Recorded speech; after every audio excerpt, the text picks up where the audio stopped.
शिवसेना प्रमुख बाळासाहेब ठाकरेंची जन्मशताब्दी आजपासून सुरू होती आहे आणि याच निमित्त आठवणीमधील बाळासाहेब हा जो विशेष कार्यक्रम आहे तो पुढारी न्यूजवर दिवसभर तुम्ही पाहू शकणार आहात। याच पार्श्वभूमीवर ठाकरेंच्या शिवसेनेचे नेते भास्कर जाधव यांनी बाळासाहेब ठाकरेंच्या आठवणी जागवलेल्या आहेत।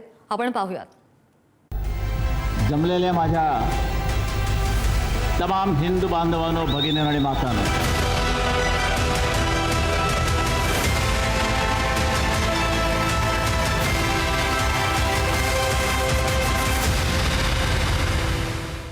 स्वर्गीय हिंदू हृदय सम्राट बाळासाहेब ठाकरे यांची जयंती आहे आणि हा शताब्दी वर्ष म्हणून हे साजरी केलं जाते। 23 जानेवारीला त्यांची जयंती साजरी केली जाते आणि मोठ्या संख्येने शिवसैनिकांना आजच्या दिवशी सगळ्या आठवणी या ताज्या होतात। मात्र या सगळ्या संदर्भात बातचीत करण्यासाठी माझ्यासोबत आज शिवसेनेचे ज्येष्ठ नेते आणि भास्कर जाधव आहेत, आमदार।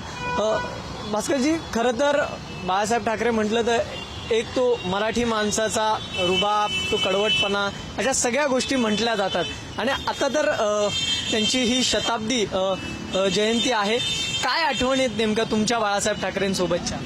असं आहे की हिंदू सम्राट शिवसेना प्रमुख मान्य बाळासाहेब ठाकरे यांचं हे वर्ष जन्मशताब्दी वर्ष म्हणून आहे। मी त्यांना माझ्या वतीनं, माझ्या कुटुंबाच्या वतीनं आणि समस्त महाराष्ट्राच्या वतीनं या ठिकाणी नमन करतो, प्रणाम करतो। आठवणी म्हणजे कसं आहे की जगामध्ये काही माणसंही जन्माला येतात आणि ती माणसं आपल्यासारखीच आपल्याला वाटत असतात। 2 हात, 2 पाय, 2 डोळे म्हणून ती माणसं आपल्यासारखी वाटतात। परंतु ही जी माणसं जन्माला येतात ही माणसं म्हणून जन्माला येत नाहीत। जसं की छत्रपती शिवाजी महाराज, जसं की संत ज्ञानेश्वर, राम गणेश गडकरी, अशा प्रकारची जी माणसं जन्माला आली यांनी अल्पावधीमध्ये आपला एक विचार आणि आपल्या जीवन कार्य आणि अवतार कार्य ती घेऊन माणसं जन्माला आली। तशाच पद्धतीने हिंदू हृदय सम्राट शिवसेना प्रमुख मान्य बाळासाहेब ठाकरे हे एक अवतार कार्य घेऊन जन्माला आले। 1 मे 1960 साली मुंबईसह महाराष्ट्र 107 हुतात्मे देऊन झाला, पण त्यानंतर महाराष्ट्रामध्ये मराठी माणूस कुठे आहे या संदर्भामध्ये शिवसेना प्रमुखांनी त्यावेळेला मार्मिक या साप्ताहिकातून वाचा आणि थंड बसा अशा प्रकारचं एक सदर चालू केलं, लेख चालू केले आणि महाराष्ट्रातल्या मराठी माणसाला चेतवण्याचं, पेटवण्याचं काम केलं। नंतर 1 जून 1966 साली बाळासाहेबांनी शिवसेनेला जन्म दिला। तो जन्म देताना 20% राजकारण आणि 80% समाजकारण, हे समाजकारण करत असताना कोणाचा धर्म बघू नका, कोणाची जात बघू नका, कोणाचा पक्ष बघू नका, कोणाचा पंथ बघू नका, कोण गुजराती आहे, कोण मारवाडी आहे, कोण तेलुगू आहे, कोण कर्नाटकी आहे, कोण उत्तर भारतीय आहे, कोण बिहारी आहे, कोण दिल्लीतला आहे, कोण आंध्रमधला आहे, अशा प्रकारचा भेदभाव करू नका, सरसकट सर्वांची सेवा करा, ही शिवसेना प्रमुखांनी एक विचारांची दीक्षा दिली आणि ते सेवेचं व्रत गेली 60 वर्ष अव्याहतपणे आज मुंबईमध्ये आणि महाराष्ट्रामध्ये सुरू आहे, असे ते बाळासाहेब होते। ज्यावेळेस तुम्ही शिवसेनेमध्ये आलात त्यावेळेस बाळासाहेबांसोबत भेट झाली, पहिली भेट ती कशी होती? असं आहे की 1982 सालचा मी सभासद, माझ्या एक गावातला सामान्य माणूस, भाऊ पंडित नावाचा माणूस हा शिवसेनेचं काम करायचा आणि त्यांनी सभासद नोंदणीचे फॉर्म आमच्या गावामध्ये आणले आणि आम्ही गंमत म्हणून तो फॉर्म भरला। त्याच्यानंतर 1987-88 ह्या जिल्हा परिषदेच्या निवडणुका होऊ घातल्या आणि त्या निवडणुका होऊ घातल्या त्यावेळेला जिल्हा परिषदेचा उमेदवार म्हणून काही मंडळींनी माझं नाव पुढे केलं।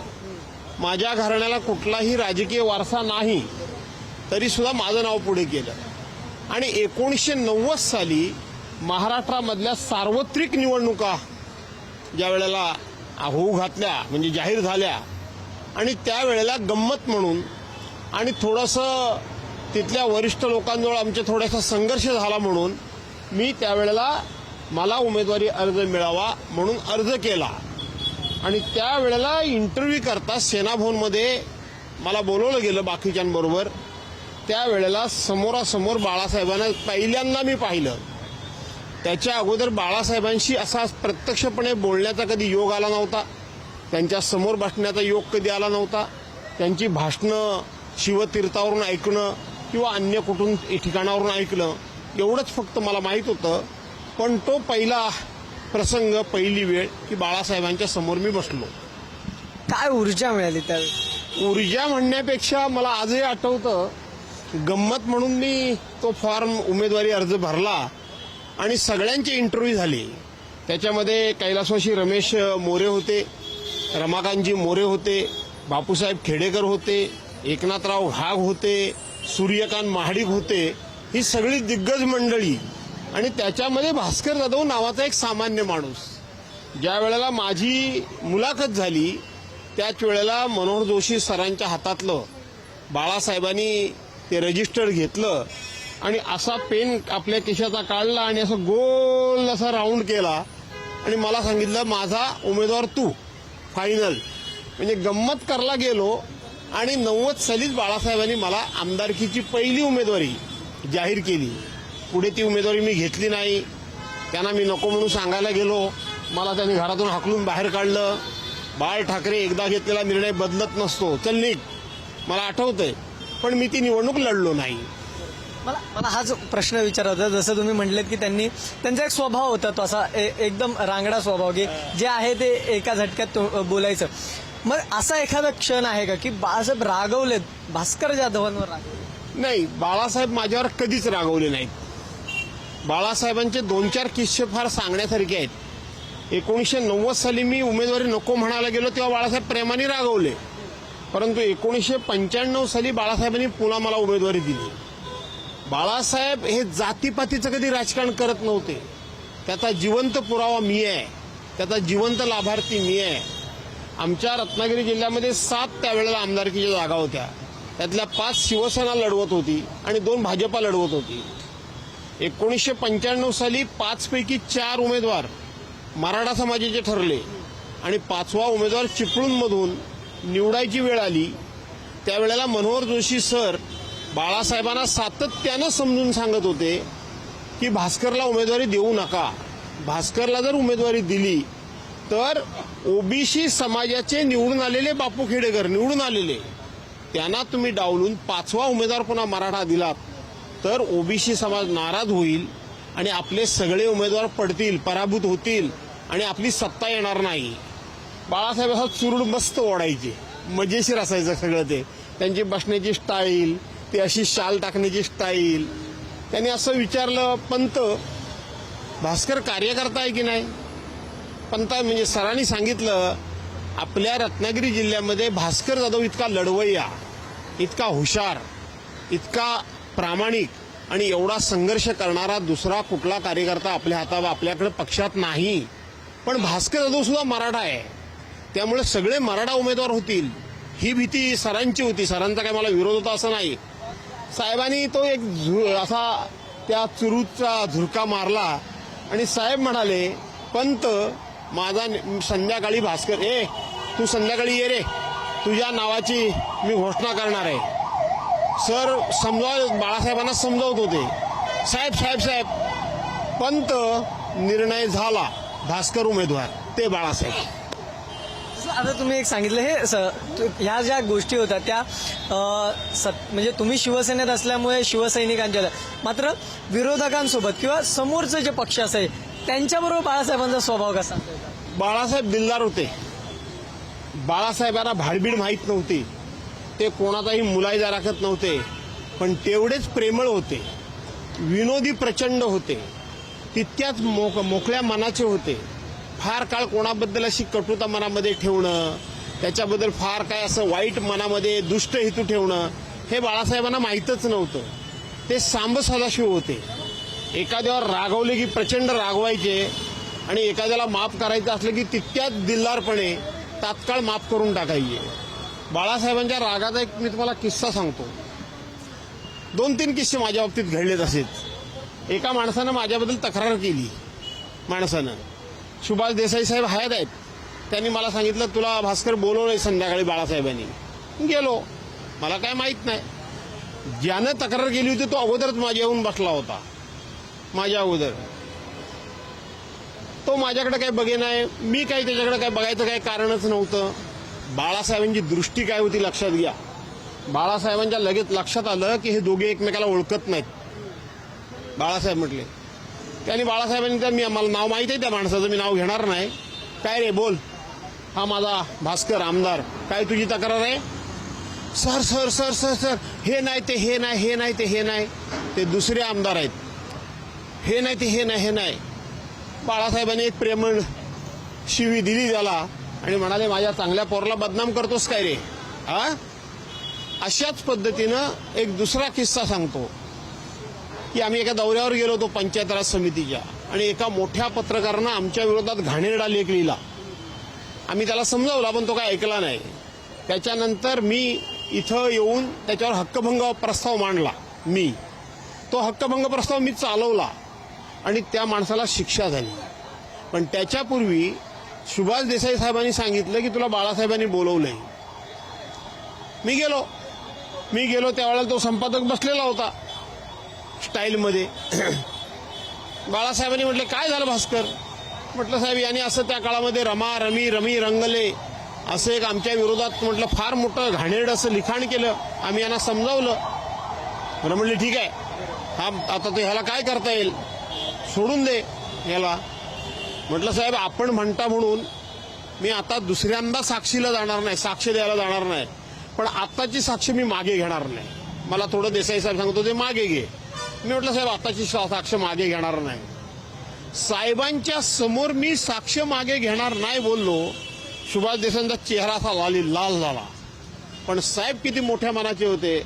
साहेबांनी समोरच्या त्या पत्रकार म्हणजे त्या प्रेसच्या मालकाला एक शिवी हासडली. म्हटलंय माझ्या शिवसैनिकांना लय तू छळलं होतंस पण माझा कट्टर शिवसैनिक आणि लढवया शिवसैनिक आहे त्यानं माझ्या देखत सांगण्याचं धाडस केलं की साहेब मी जबानी दिलेली मागे घेणार नाही.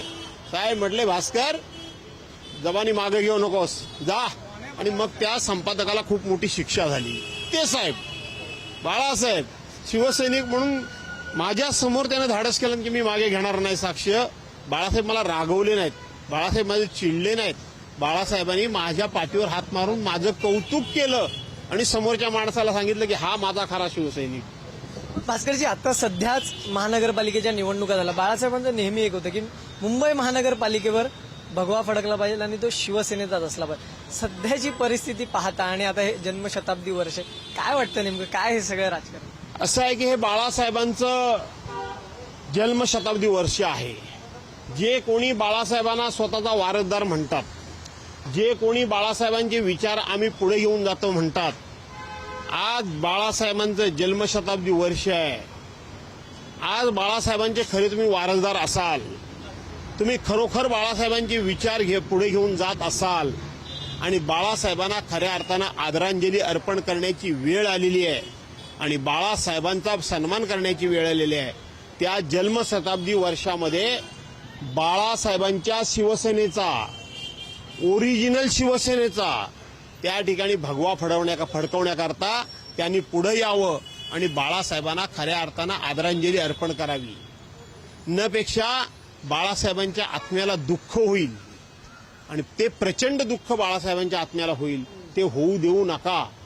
आजही मुंबई ही बाळासाहेबांच्या विचाराकरताच लोकांनी ताब्यात दिलेली आहे. फक्त आणि फक्त आकड्यांचा थोडासा खेळ झालाय, तो पण बाळासाहेबांची शिवसेना तोडल्यामुळं हा खेळ झालाय. न पेक्षा फक्त मराठी माणसांनी नाही, माझी भाषणं त्यावेळची होती. अरे बाबांनो, तुम्ही गुजराती असा, मारवाडी असा, शीख असा, जैन असा, ईसाई असा, बौद्ध असा, मुसलमान असा, तामिळनाडू असा, कर्नाटकी असा, ही मुंबई तुमची आई आहे. ही मुंबई तुमची आई आहे. या आईनं फक्त मराठी माणसाची पोटाला भूक नाही का भागवली. या आईनं जो म्हणून इथं पोट भरायला आला त्याचं पोट भरलं. ज्याला म्हणून घशाला कोरड पडली त्याला पाणी दिलं. ज्याची मुलं म्हणून शिक्षण पाहिजे त्यांना या आईनं मुंबईमध्ये शिकवलं. ज्यांना ज्यांना डॉक्टर दवा पाहिजे त्या ह्या माझ्या मुंबई नावाच्या आईनं त्याला डॉक्टर दवा करून त्याला बरा केला. आणि ही सेवा देताना मुंबई नावाच्या माझ्या आईनं हा मराठी हा नॉन मराठी असा भेदभाव केला नाही. आणि म्हणून आज आईचं म्हणणं काय, मुंबई महाराष्ट्राची आहे म्हणजे आईचं हे घर आहे. फक्त आईला घरातून भाजपच्या नादाला लागून बाहेर काढू नका हे मी अख्ख्या मुंबईकरांना सांगितलं. आणि बऱ्याच जणांना हा मुद्दा पटला. आणि म्हणून मी एवढंच सांगेन की ह्या आईला भाजपाच्या नादाला लागून घरातून बाहेर काढू नका. ह्या आईच्या नावानंच म्हणजे महाराष्ट्रातल्या मराठी माणसाच्या नावानंच मुंबई आणि महानगरपालिका राहिली पाहिजे. काही चर्चा असं सुद्धा रंगतायत की जर दोन्ही शिवसेना खरं तर आता ते राजकारणात काही होऊ शकतं असं म्हटलं जातं. काल संजय निरुपांनी पण एक पोस्ट टाकली होती, संजय राऊत सोबत होते त्यांच्या आणि काँग्रेसचे नेते मंडळी सोबत होते. काही होऊ शकतं राजकारणात, आपण या आधी बघितलं. जर दोन्ही शिवसेना एकत्र येऊन शिवसेनेचा भगवा फडकवायचा झाला असता. माझा मगाशी बोलण्याचा अर्थ तोच आहे, वेगळा काय आहे की बाळासाहेबांचे तुम्ही स्वतःला वारसदार समजत असाल, बाळासाहेबांचे विचार तुम्ही पुढे येऊन सांगत असाल तर सत्तेवर लात मारा अगर मारू नका. पण बाळासाहेबांकरता ज्यांनी शिवसेना फोडून आज शिवसेनेचा भगवा खाली ओढलेला आहे त्यांनी स्वतःहून पुढे यावं आणि सांगावं आम्हाला काही नको. फक्त बाळासाहेबांच्या जन्मशताब्दीच्या वर्षामध्ये या महानगरपालिकेवर बाळासाहेबांचा झेंडा फडकला पाहिजे, भगवा फडकला पाहिजे. म्हणून त्यांनी सर्वस्व सोडून सर्वस्व पणाला लावून माझ्यासारखा कार्यकर्ता असता तर सर्वस्व पणाला लावून आला असता. घ्या उद्धवसाहेब घ्या, तुम्हाला काय घडवायचंय ते घडवा, काय घडवायचं ते उद्धवसाहेब घडवतील. पण त्यांना पाठिंबा दिला पाहिजे आणि बाळासाहेबांना खऱ्या अर्थानं आदरांजली वाहिली पाहिजे. अगदी शेवटच्या प्रश्नाकडे येऊया. आज भास्कर जाधवांना बाळासाहेब कोणामध्ये दिसतात? असं आहे की काही माणसं ती त्यासारखीच असतात. छत्रपती शिवाजी महाराजच होते. छत्रपती संभाजी महाराज होते. डॉक्टर बाबासाहेब आंबेडकर हे आंबेडकर होते. सचिन तेंडुलकर खेळायला लागल्यानंतर ते सचिन तेंडुलकरच असतात. राम गणेश गडकरींनी लहान वयामध्ये जी नाटकं लिहिली गाजवली ते राम गडकरीच असतात.